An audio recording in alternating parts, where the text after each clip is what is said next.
Assalamualaikum dan selamat sejahtera. Bertemu lagi kita dalam video yang terbaru bagi mata pelajaran Bahasa Melayu.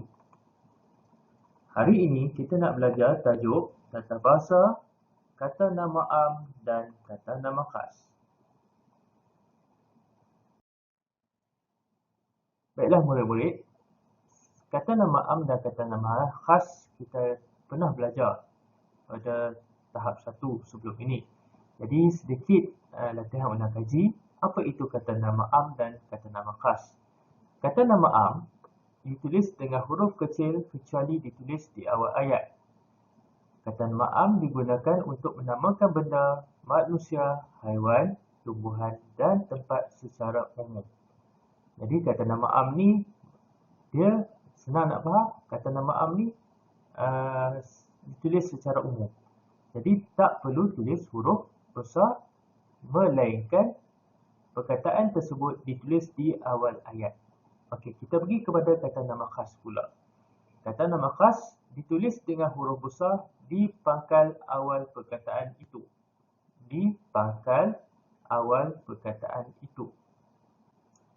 Kata nama khas digunakan untuk menamakan benda, manusia, haiwan, tumbuhan dan tempat secara khusus atau khas. Jadi untuk kata nama khas, di awal perkataan kita kena tulis huruf besar. Tak kira lah dia berada di awal ayat ataupun di akhir ayat, mesti kena tulis huruf besar. Sebab dia menunjukkan nama yang khusus. Baiklah murid-murid, kita rujuk jadual ini. Jadual ini dibahagikan kepada 5 kumpulan, iaitu kumpulan kata nama manusia, haiwan, benda, tempat dan tumbuhan. Okey. Kita pergi tengok kepada kata nama am. Bagi kumpulan manusia, seperti yang cikgu terang tadi, kata nama am ni ditulis secara umum. Jadi tak perlu tulis dengan huruf besar. Sebagai contoh, cikgu, kawan, datuk, pelukis. Manakala bagi kumpulan haiwan pula, semua jenis haiwan, ayam, belalang, kucing, kuda dan lain-lain lagi ditulis secara umum. Mana tulisan hadapannya huruf kecil. Manakala bagi kumpulan benda pula, beg, kotak, pensel, stokin dan lain-lain lagi. Tempat, klinik, hospital, taman, sekolah.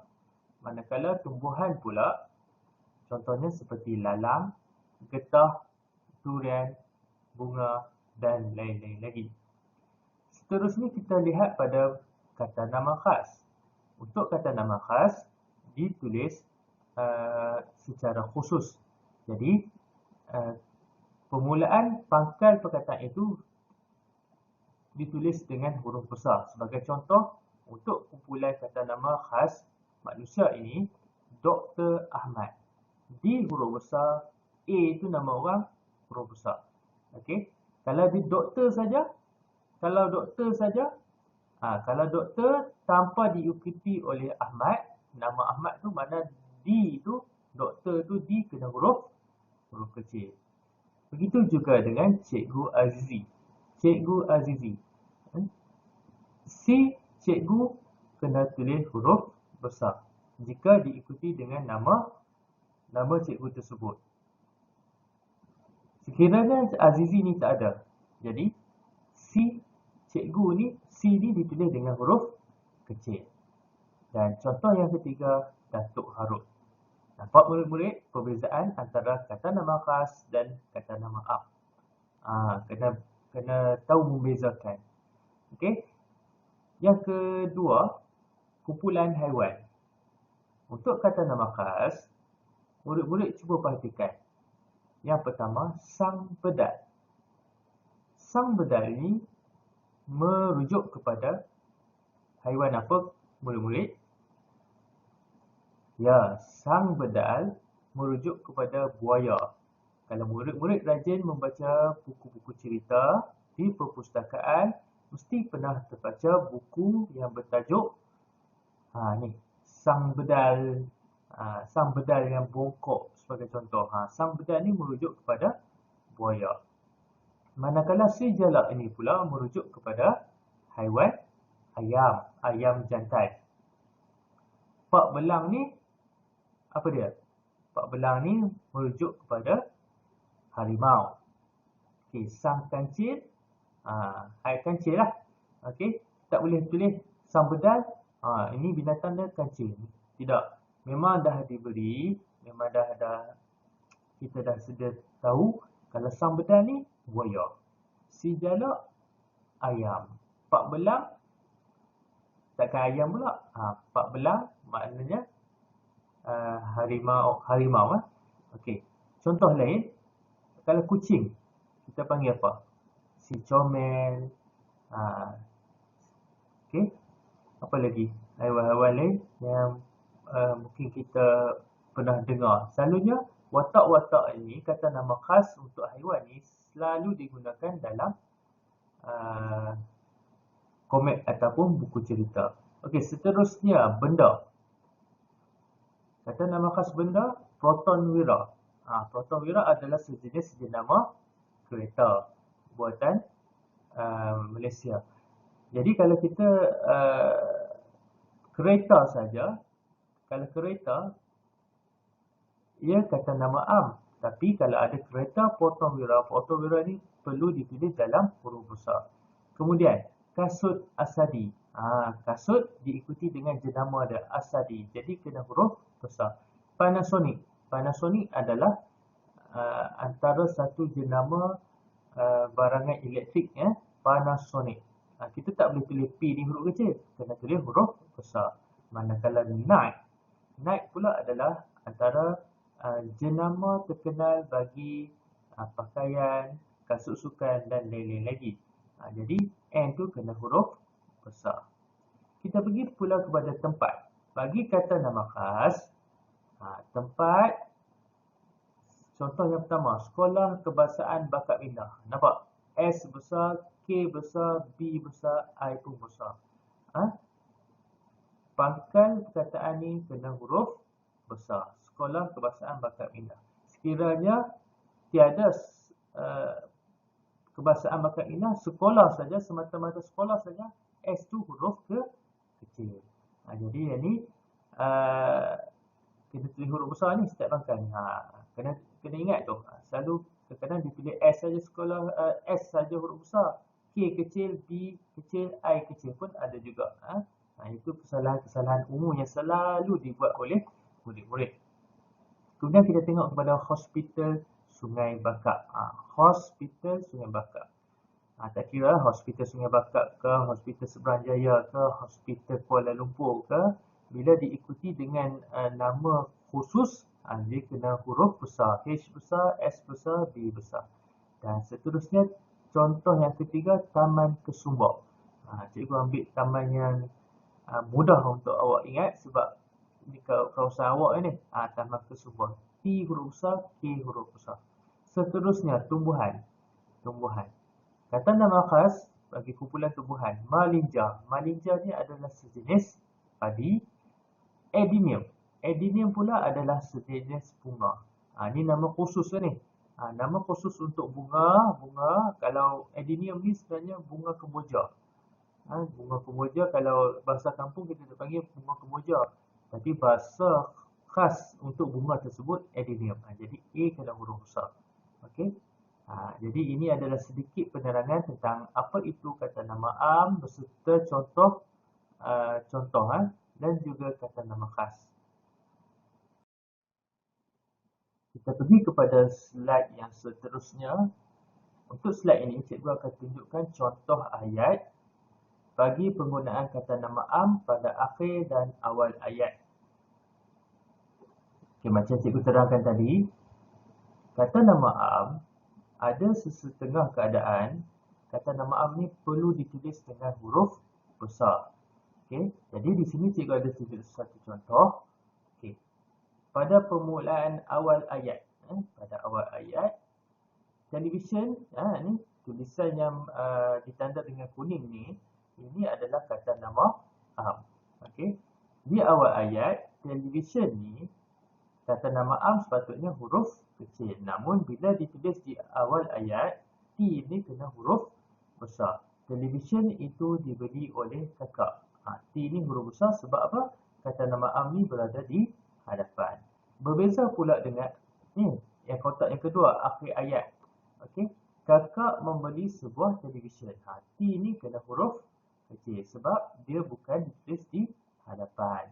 Ini adalah salah satu contoh penggunaan kata am yang ditulis di awal ayat dan juga di akhir ayat. Contoh yang kedua, abang menyimpan wangnya di bank pada setiap bulan. Abang ni di hadapan ayat. Jadi A ni kena huruf besar. Manakala contoh yang kedua, wang abang disimpan di dalam bank. Wang ni, abang ni bukan di hadapan. Jadi A ni kena huruf kecil. Begitulah seterusnya dengan ayat-ayat yang lain yang menggunakan kata nama am sekiranya ditulis di belakang ayat tak perlu huruf besar. Jika kata nama am tu ditulis di permulaan ayat kena huruf besar. Okey murid-murid. Berikut pula merupakan contoh penggunaan kata nama khas pada ayat. Yang pertama, Dr. Rahim bertugas di Hospital Besar Kuala Lumpur. Perkataan yang bergaris kuning ni merupakan kata nama khas. Dr. Rahim, Hospital Besar Kuala Lumpur. Nampak? Pangkal perkataan dia huruf besar. Kalau doktor saja, Rahim ni tak ada, kita buang. Doktor ni masih lagi huruf besar. D ni masih lagi ditulis dengan huruf besar. Sebab apa? Sebab ia berada di hadapan ayat. Jadi, katakanlah doktor tu, doktor saja, Rahim tak ada, doktor tu di belakang, D ni huruf kecil. Okay, contoh yang kedua. Abang membeli sepasang kasut berjenama Adidas. Adidas ni kata nama khas untuk jenama kasut ni. Okey, yang ketiga, Cikgu Halimah membawa murid-muridnya melawat ke Muzium Negara di Kuala Lumpur. Cikgu Halimah ni kata nama khas. Muzium Negara kata nama khas. Kuala Lumpur ni pun sebenarnya kata nama khas bagi tempat. Okey, jadi cikgu dah tunjuk dah dua contoh antara kata nama am dan kata nama khas. Jadi cikgu harap murid-murid dapat membezakan antara kata nama am dan juga kata nama khas. Sebelum kita mengakhiri pembelajaran kita pada hari ini, di sini cikgu ada sediakan sedikit latihan berkenaan kata nama am dan kata nama khas. Soalan yang pertama. Yang di-Pertuan Agong dan Permaisuri Baginda tinggal di A. Istana Negara, B. Muzium Negara, C. Planetarium Negara. Untuk menjawab soalan ni, murid-murid kena tahu yang di-Pertuan Agong ni apa. Yang di-Pertuan Agong ini adalah Sultan yang memerintah negara. Kemudian, pilihan jawapan A, B, C. Jadi, Sultan ni tinggal di mana? Jawapan dia adalah A. Istana Negara. Okay. Kemudian kita tengok kepada soalan yang kedua. Okay. Firdaus dan Herman sedang bermain di gelanggang. A. Bola jaring. Permainan bola jaring ke ni murid-murid? B.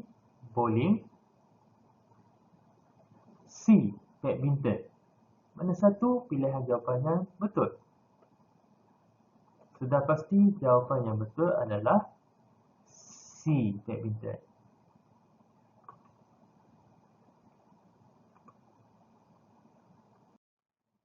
Untuk soalan yang ketiga.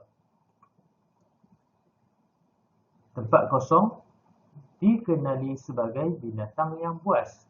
A. Pak Pelang. B. sang kancil, si tedung. Jadi berdasarkan gambar ni, agak-agak murid, apakah jawapan yang tepat? Jawapan sebenar adalah A. Pak belang. Pak belang merujuk kepada harimau. Soalan yang keempat.